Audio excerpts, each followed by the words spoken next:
विद्यार्थी मित्रांनो, नोंदणी व मुद्रांक विभाग शिपाई पदासाठी सराव प्रश्नपत्रिका भाग 2 आजच्या व्हिडिओमध्ये बघणार आहोत. आपण रोज एक भाग बघत असतो आणि ज्यामध्ये IBPSचे सर्वात बेस्ट आणि IBPS पॅटर्नचे प्रश्न बघत असतो. सर्वात पहिल्यांदा पॉइंट मी तुम्हाला सांगतो, जो नोंदणी व मुद्रांक विभागाचा जो स्पेशल टेलिग्राम ग्रुप तयार केलेला आहे, नक्की जॉइन करा. लिंक तुम्हाला डिस्क्रिप्शनमध्ये देत आहे. त्याच्यावरती रोज आपण सराव करून घेत असतो. आजच्या व्हिडिओमध्ये आपण एकूण 25 प्रश्न बघणार आहोत आणि या 25 प्रश्नांपैकी तुमचा स्कोर किती येतो कमेंट बॉक्समध्ये सांगायचा आहे. 25 पैकी 20 प्रश्नांची उत्तरे बरोबर येणे अपेक्षित आहे. आता प्रश्नांना सुरुवात करूया. जो पहिला प्रश्न होता हा IBPSने विचारलेला आहे. GNC कोल्हापूर परीक्षेमध्ये 19 तारखेला हा प्रश्न विचारला होता. तर अशा प्रकारचे प्रश्न विचारला होता. बघू शकता. त्रिपुरा या राज्याची राजधानी कोणती आहे? तर सर्व राज्यांचे राजधानी तुम्ही पाठ करून ठेवायची आहे. तर योग्य उत्तर आहे पर्याय क्रमांक येथे आहे पर्याय क्रमांक 2 हे योग्य उत्तर आहे. अगरतळा. अगरतळा ही त्रिपुरा राज्याची राजधानी असलेली तुम्हाला बघायला भेटणार आहे. ठीक आहे. दुसऱ्या क्रमांकाचा प्रश्न विचारला होता GMC कोल्हापूरला हा IBPSने विचारला प्रश्न आहे. बघू शकता. सूर्यमालेतील कोणत्या ग्रहाला लाल ग्रह असे म्हटले जाते किंवा कोणता ग्रह लाल आहे? तर याचं योग्य उत्तर आहे पर्याय क्रमांक बघू शकता 3. पर्याय क्रमांक 3 हे योग्य उत्तर आहे. मंगळ हा ग्रह लाल आहे किंवा या ग्रहाला लाल ग्रह असे म्हटले जाते. लक्षात घ्यायचं आहे. ठीक आहे. आता सर्वात महत्वाचा जो तांत्रिक प्रश्न आहे तो आपण या ठिकाणी बघणार आहोत. बघू शकता. महाराष्ट्र नोंदणी व मुद्रांक विभागचे मुख्यालय कोठे आहे? सर्वांना याचं उत्तर 100% माहीतच पाहिजे. तर महाराष्ट्र नोंदणी व मुद्रांक विभागाचे मुख्यालय पुणे या शहरामध्ये स्थित आहे. ठीक आहे. Next question. आता चालू घडामोडीवरती काही प्रश्न घेतलेले आहेत जे तुम्हाला 25 प्रश्न विचारले जाणार आहेत परीक्षेमध्ये. त्याच्यामध्ये 5 ते 6 प्रश्न चालू घडामोडीचे असणार आहेत. चालू घडामोडीला इग्नोर करू नका. 5 ते 6 प्रश्न म्हणजेच 10 ते 12 मार्क्स त्याच्यावरती चालू घडामोडीवरती असणार आहेत. प्रश्न काय आहे? बघू शकता. नीती आयोगाच्या पहिल्या वित्तीय आरोग्य निर्देशांक 2025 मध्ये कोणते राज्य अव्वल आहे? या निर्देशांकामध्ये कोणते राज्य अव्वल राज्य आहे? कोणते आहे? तर योग्य उत्तर आहे क्रमांक 1. बघू शकता. ओडिसा राज्य हे अव्वल राज्य आहे. नेक्स्ट क्वेश्चन तुम्ही बघू शकता. योजनावरती प्रश्न विचारले जातात. तर दुलारी कन्या योजना कोणत्या राज्याने सुरू केली? कोणत्या राज्याने सुरू केली? दुलारी कन्या योजना. तर योग्य उत्तर आहे पर्याय क्रमांक बघू शकता 1.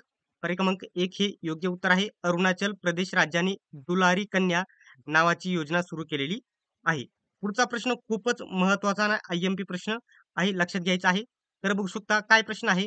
महिलांसाठी विवाहाचे किमान वय 18 वरून 21 कोणत्या राज्याने केले? आता आपल्या महाराष्ट्र राज्यामध्ये 18 वर्ष झाले की मुलीचं लग्न करू शकतात. परंतु कोणत्या राज्याने ही वयाची अट 18 वरून 21 केलेली आहे? पहिला पर्याय आहे उत्तर प्रदेश, झारखंड आणि खाली पर्याय आहेत हिमाचल प्रदेश आणि महाराष्ट्र. तर महाराष्ट्र इनिमिनेट झालेला आहे, ते कट झालेला आहे. तर हे या ठिकाणी कोणत्या राज्याने ही अट केलेली आहे? तर हिमाचल प्रदेश राज्याने महिलांचे विवाहाचे वय 18 वरून 21 केलेले आहे. आता हा प्रश्न एकदम महत्वाचा प्रश्न आहे. नीट प्रश्न हा बघा. बघू शकता. चार नगरातले माझे विश्व हे आत्मचरित्र. 4 नगरातले माझे विश्व हे आत्मचरित्र कोणाचे आहे? त्यांचा नुकताच मृत्यू झालेला आहे. तर योग्य उत्तर आहे क्रमांक बघू शकता 4 आहे. डॉक्टर जयंत नारळीकर यांचे हे आत्मचरित्र आहे. त्यांचे नुकतेच निधन झालेले आहे. त्यांच्यावरती अजून एक प्रश्न मी टाकलेला आहे. ते कोण होते? नुकतेच निधन झालेले डॉक्टर जयंत नारळीकर खालीलपैकी कोण होते? ते कोण होते? तर याचं योग्य उत्तर आहे क्रमांक 4. क्रमांक 4 खगोलशास्त्रज्ञ होते.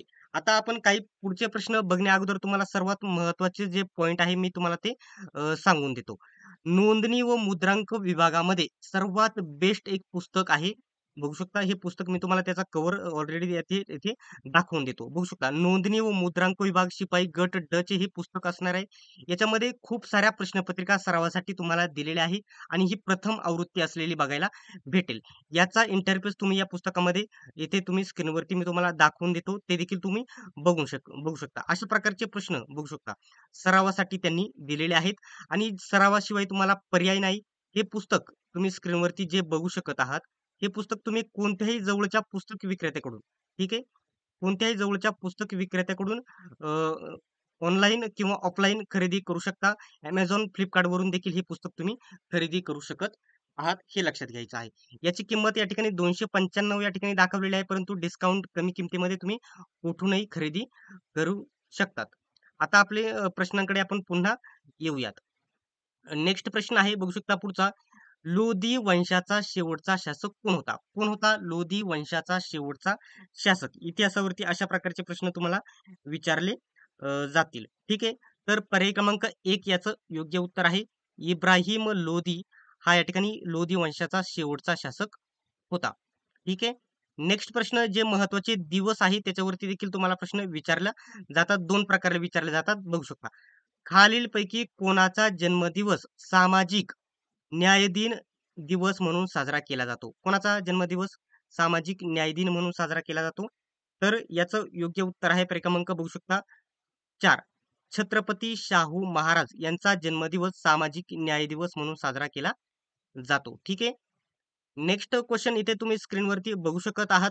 संवाद कौमुदी कोणाशी संबंधित होते? कोणाशी संबंधित होते संवाद कौमुदी? तर याच्यामध्ये याचं उत्तर आहे पर्याय क्रमांक 4. बघू शकता.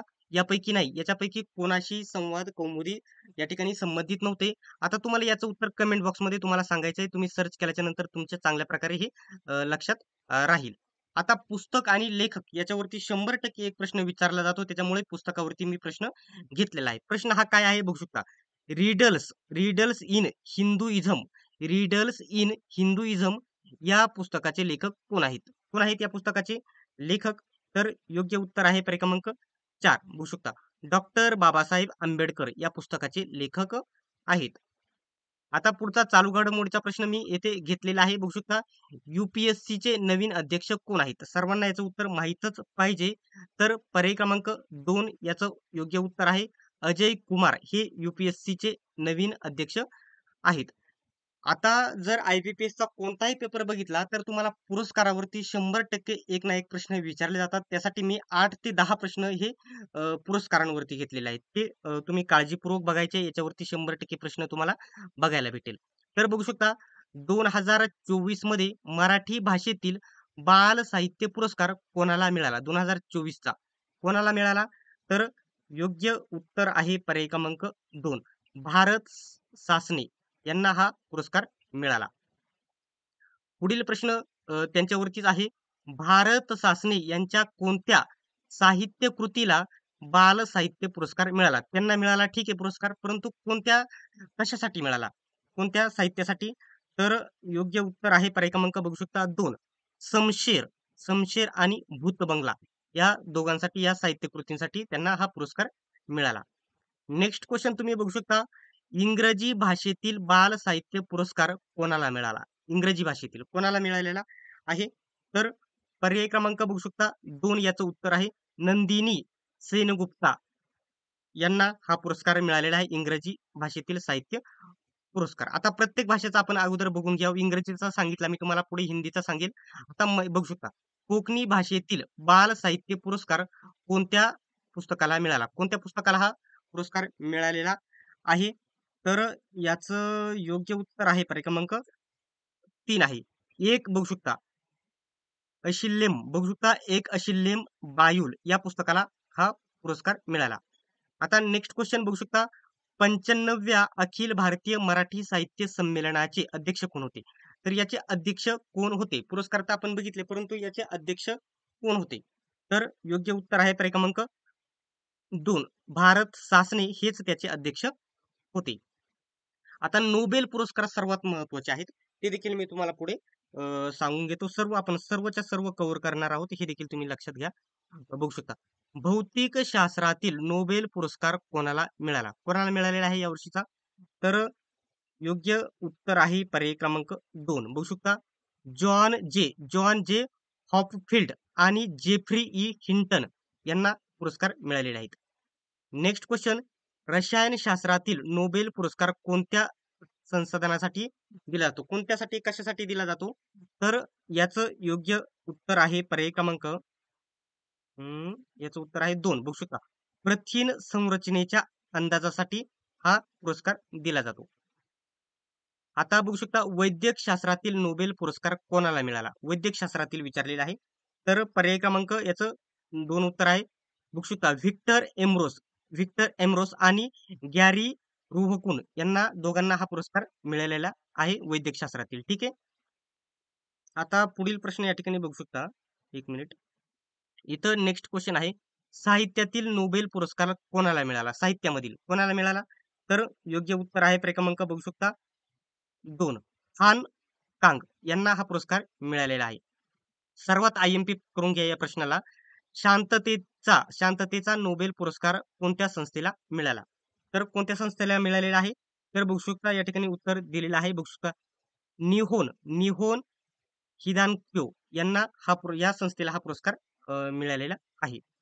नेक्स्ट क्वेश्चन तुम्ही जर बघितला, अर्थशास्त्रातील नोबेल पुरस्कार कोणत्या विषयावर संशोधनासाठी दिला जातो? अर्थशास्त्रातील नोबेल पुरस्कार हे वेगवेगळ्या क्षेत्रातील आहे. तर अर्थशास्त्रातील जो नोबेल पुरस्कार आहे कोणत्या संशोधनासाठी मिळाला आहे त्यांना? तर योग्य उत्तर पर्याय क्रमांक 3 आहे. बघू शकता वसाहतवाद आणि जागतिक असमानता या विषयावर संशोधनासाठी हा पुरस्कार त्यांना देण्यात आलेला आहे. ठीक आहे. आता जो विद्यार्थ्यांचा एकच जो वारंवार दुसरा जो प्रश्न आहे, तो असा आहे की याच्यासाठी आपण नोट्स ज्या कशाप्रकारे आपण देतो. तर आपल्या ज्या नोट्स आहे वैयक्तिक पुस्तक जर तुम्हाला पुस्तक घ्यायचं असेल, पुस्तक घेऊ शकता. परंतु जर नोट्स घ्यायच्या असतील, तर बघू शकता मराठी व्याकरणाचे 200 प्लस 250 पानांचे पेजेस, इंग्रजी व्याकरण सर्व विषय कव्हर करण्यात आलेले आहेत. ज्याच्यामध्ये सामान्य ज्ञान तुम्हाला वन लाइनर स्वरूपामध्ये त्याच्यामध्ये 3500 प्लस प्रश्न असणार आहेत वन लाइनर. आणि चालू घडामोडी 5 ते 6 प्रश्न म्हणजे 10 ते 12 मार्क्स तुमचे जर फिक्स करायचे असतील, तर सर्व नोट्स घ्या. मराठी व्याकरण, बुद्धिमत्ता सर्व याच्यामध्ये कव्हर करून दिलेलं आहे. एकदम बेस्ट लेव्हलच्या नोट्स असणार आहे. ज्याच्यात डायरेक्टली तुम्हाला पीडीएफ भेटतील. तुम्हाला पीडीएफ भेटणार आहेत. डायरेक्ट तुम्ही त्याचे झेरॉक्स देखील काढू शकता. आता या सर्व विषयांच्या पीडीएफ नोट्स जर तुम्हाला घ्यायच्या असतील, तर याची किंमत फक्त आपण ₹210 ठेवण्यात आलेली आहे. जर या नोट्स घ्यायच्या असतील, तर 91 39 64 31 99 या नंबरवरती 210चं पेमेंट करून त्याच नंबरवरती स्क्रीनशॉट पाठवल्याच्या नंतर आणि तुम्ही मेसेज करायचा आहे नोंदणी व मुद्रांक विभाग गट ड शिपाईच्या नोट्स पाहिजेत असा मेसेज करून स्क्रीनशॉट पाठवायचा आहे.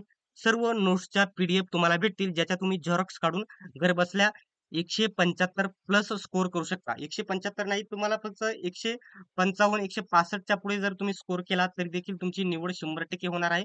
परंतु तुम्हाला जास्तीत जास्त स्कोर करणे गरजेचे आहे. सराव करणे गरजेचे आहे. तुम्हाला नोट्स आपल्या 100% फायद्याच्या ठरतील. नोट्स घेण्यासाठी 91 39 64 31 99 हा नंबर जो दिलेला आहे याच्यावरती पेमेंट करा. त्यावरती स्क्रीनशॉट पाठवा. सर्व नोट्स तुम्हाला उपलब्ध होऊन जातील. सर्वांनी व्हिडिओ शेवटपर्यंत बघितल्याबद्दल धन्यवाद. भेटूयात आपण नेक्स्ट व्हिडिओमध्ये.